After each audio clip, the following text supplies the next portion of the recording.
welcome back to another tutorial. I'm going to jump right into this video. I started off with freshly shampooed and conditioned and deep conditioned hair, and I'm showing you the sections that I chose to do, and I chose to do 7 braids with this braid out. This is going to be super duper affordable because I only used 2 products. So starting off with the back section, I'm going to be taking Cream of Nature Strength and Shine conditioner, and it's very liquidy, so it's very lightweight, which I really like, especially for the summertime. And then I'm just going to spray that all around and kind of really rub it in, and I'm going to be combing out my hair with the paddle brush, so I make sure it's as smooth as possible, very detangled.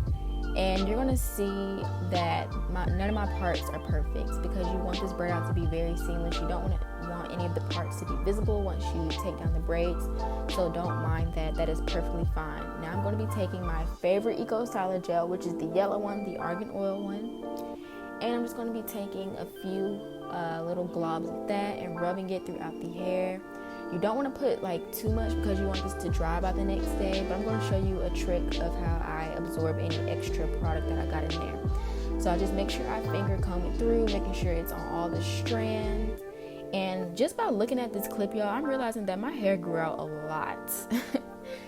So after that, I'm going to start flat braiding. Now the reason I like to flat braid is because I just feel as if it just makes the braid out a lot smoother and sleek, and it makes it look very uniform from root to tip instead of just doing a regular braid. So that's what I'm doing, a flat braid. I'm going to braid it all the way down, and then I'm going to coil the curl at the end of it to keep it in place.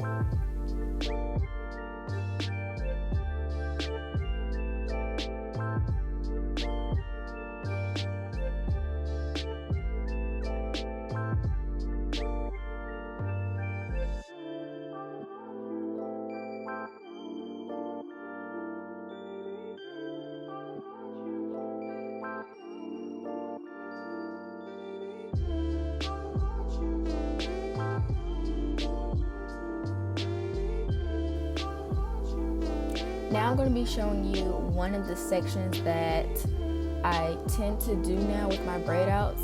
If you saw my previous braid out where I just did 2 braids, because it was a middle part, it tends to have that, really deep middle part, and it's hard to kind of camouflage that in the back. So that's why I always do 3 braids in the middle section, because that third one in the middle is going to prevent a deep middle part. So that's why I feel like this is so key to a perfect fluffy braid out. Of course, no one wants a deep middle part that's visible, and when you're fluffing it out and picking it out, it can be very, very hard to really camouflage that, and sometimes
mean, it's really cute. I really love this braid out, and it lasts for a whole week. So I'm also going to show you guys how I preserve this. I always tell people that I like the method that I do now better because I don't have to suffocate my hair while I'm sleeping. So if I were you, I would really invest in a satin or silk pillowcase. Like, it's just the best thing ever for natural hair. So what I do is take a little extra oil or shine mist and kind of rub and scrunch that in my hair when I'm done. And then I also do that at night as well before I go to bed. And I'm taking that same scarf and I'm going to tie it up in a pineapple. So instead of covering it up in the pineapple, I'm just going to tie it up. And then I take it down in the morning just like that. And I sleep on a satin pillowcase. It's so easy. And I absolutely love it. And I'm so happy with the results. But I'll talk to you guys in another video. Hope you enjoy. Bye.